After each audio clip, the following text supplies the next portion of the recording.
When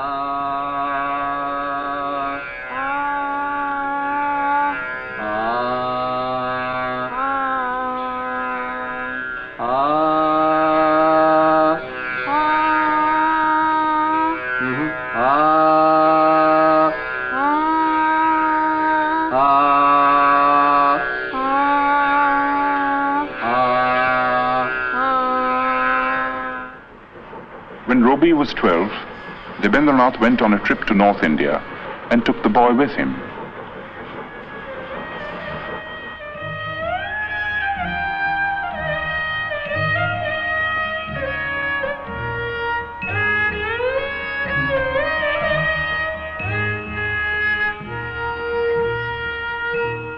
The last stop on a long tour was the rest house on Bakrota, the highest hill in the hill station of Dalhousie in the Punjab.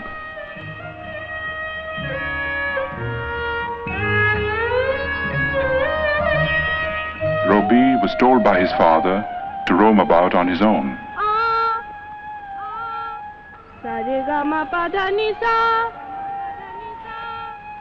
He was also taught to rise before the sun.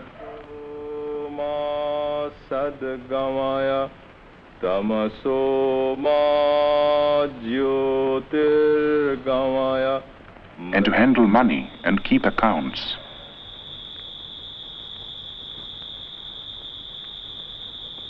The days often ended with a boy singing devotional songs to his father.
Roby was 13 when his first book of verse, Kobi Kahini, came out. When Roby was 16, Rabindranath brought out a literary magazine called Bharati, and Roby found an admirable platform for his literary activities. The essays included pieces on European poets like Dante and Petrarch, whose acquaintance Roby had made in Ahmedabad, in the library of his elder brother Satyajit. Satyaji's wife, Ganadhanandini, who was staying in England with her 2 children, was a remarkable woman who had been persuaded by her husband to come out of orthodox seclusion. Roby set out for England in the summer of 1878 and joined Ganadhanandini in Brighton.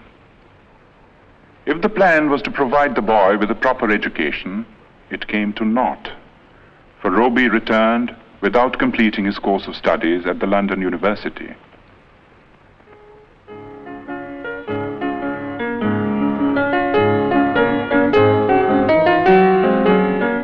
While in England, Rabindranath had become acquainted with Western music.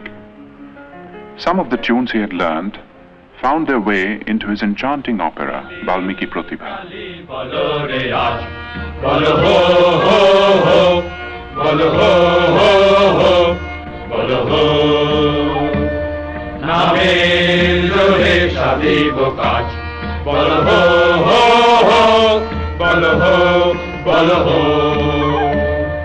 ওই ঘোর মস্তকারে নিত্য রঙ্গ মাঝারে ওই লক্ষ লক্ষ যক্ষ লক্ষ ঘেরি শ্যামারে ওই লাট্ট পাট্ট কেশ অট্ট অট্ট হাসে রে হা হা হা হা হা হা আরে বল রে শ্যামা মায়ের জয় জয় জয় জয় জয় জয় জয় জয় জয় জয় জয় আরে বল রে শ্যামা মায়ের জয় জয় জয় There were other tunes, however, which came from classical Indian ragas, used for the first time in an operatic context.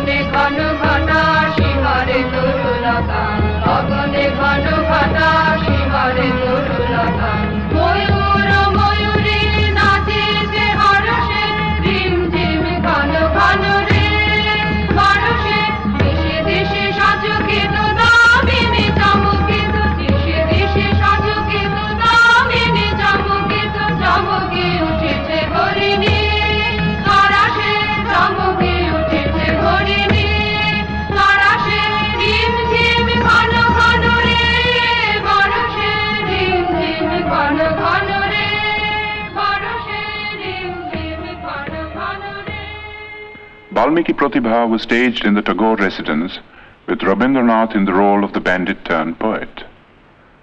The rest of the cast, too, was composed of members of the Tagore family, all gifted with varying degrees of talent for acting and music.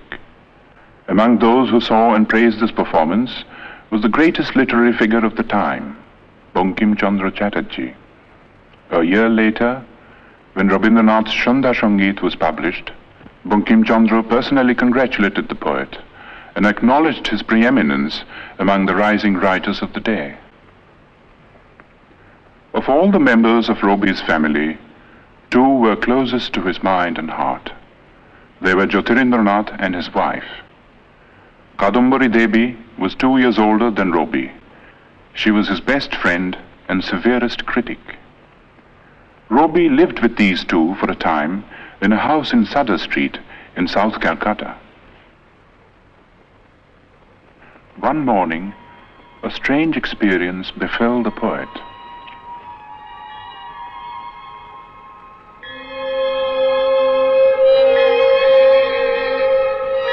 One day, while I stood watching at early dawn, the sun sending out its rays from behind the trees, I suddenly felt as if some ancient mist had in a moment lifted from my sight, and the morning light on the face of the world revealed an inner radiance of joy.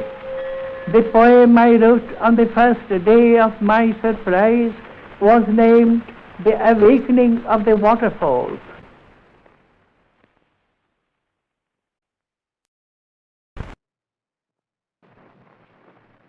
At the age of 22, Rabindranath married Bhavatarini Devi. The old-fashioned name was later changed to Mrinalini. 2 months before the wedding, Rabindranath had received a letter from his father in which he was asked to prepare himself to look after the family estates. After a period of initial training in the estates offices in Calcutta, Rabindranath found himself in the very heart of rural Bengal, in the region around the river Padma. With a worldly wisdom unusual in a poet, but characteristic of the Tagores, Rabindranath in later life set about in a practical way to improve the lot of the poor peasants of his estates, and his varied work in this field is on record. But his own gain from this intimate contact with the fundamental aspects of life and nature, and the influence of this contact on his life and work, are beyond measure. Living mostly in his boat and watching life through the window, a whole new world of sights and sounds and feelings opened up before him.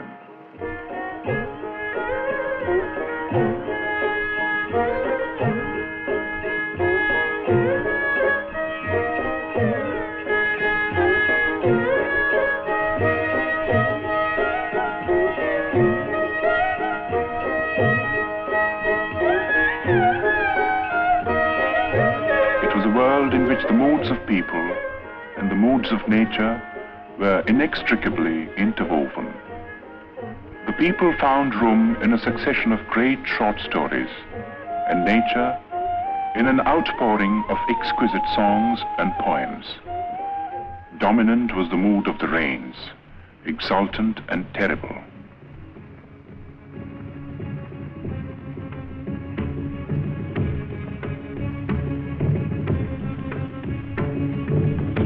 হৃদয়ে মন্দ্রিল ডামর গুরু গুরু কালো মেঘের গুরু ফুটিল কুঞ্জিত হল রোমাঞ্চিত বন বনান্তর হৃদয়ে মন্দ্রিল ডামর গুরু গুরু তুলিল চঞ্চল বক্ষ হিন্দোলে মিলন স্বপ্নে সে কোন তীরে হৃদয়ে মন্দির ডামর গুরু গুরু সঘন ভাষণ শব্দ মুখরিত বজ্র সঙ্গীত দ্রষ্ট সর্বরি সঘন ভাষণ শব্দ মুখরিত বজ্র সঙ্গীত দ্রষ্ট সর্বরি আলোতে বল্লরি কাপায় পল্লব করুণ কল্লোলে কানন সংকৃত চিল্লি সংকৃত হৃদয়ে মন্দির ডামর গুরু গুরু কালো মেঘের গুরু কুটিল কুঞ্চিত হল রোমাঞ্চিত। In 1901, Rabindranath was 40 years old. His already enormous output of poems and plays had been gathered in one big volume. It comprised 21 books and included Shonarturi, his first masterpiece. The same year, 1901, marked an event of a somewhat different nature. In Bolpur, in the district of Birbhum in West Bengal, Rabindranath had acquired some property in 1862, 1 year after Rabindranath was born. The property was made over to a board of trustees, and the deed specified that the place was to be used for meditation on the supreme formless being. According to the Maharshi's wishes, a seat of prayer and a temple of worship had been built, and close to the temple, a residential house which was called Shantiniketan, the abode of peace. Rabindranath had been worrying about the education of his children and had decided to start an experimental educational institution in Shantiniketan. It was to be a school, but not like the schools that had been the nightmare of his own childhood.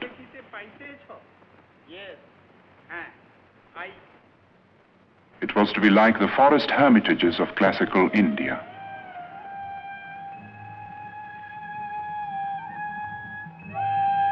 But to bring it into being was not an easy task. For one thing, it cost money. Rabindranath was obliged to sell, among other things, the copyright of his books. His wife added her bit by selling her wedding ornaments. 2 months after the school was opened, she was taken ill. 3 months later, at the age of 29, she died. For Rabindranath, it was the beginning of a series of personal tragedies. 9 months after his wife's death, his second daughter Renuka passed away. The hardest blow of all came 4 years later. Youngest son Shomindro took after his father in many ways. He was only 13 when he fell a victim to cholera. It was in the midst of these bereavements that Rabindranath participated in one of the greatest political upheavals in the history of India. In December 1903 was published the decision of India's Governor-General Lord Curzon to split up Bengal into 2 provinces. The idea was to create a separate province with a Muslim majority, which would induce a rift between the 2 main religious groups and avert the possible growth of a united front against the government. But in proposing the partition, Curzon merely fanned the flame of patriotism that had been smoldering in the minds of certain visionaries all through the period of the Renaissance in Bengal. These men now came to the fore and led the millions to rise in protest.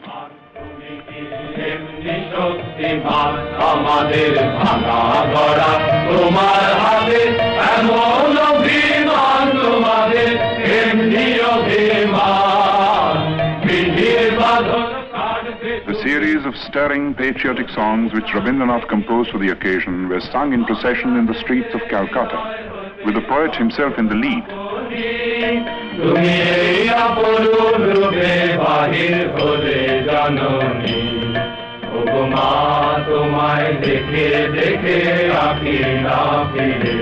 তোমার দুয়ার আজি খুলে গেছে সোনার মন্দিরে ওগো মা ডান হাতে তোর খড়গ জলে বাহার করে শঙ্কা হরণ দুই নয়নে স্নেহের হাসি। On October 16th, 1905, the partition became an accomplished fact. In a form of protest that only a poet could conceive, Rabindranath turned the Black Day into a mass festival of Rakhi Bandhan, the tying of the band of friendship.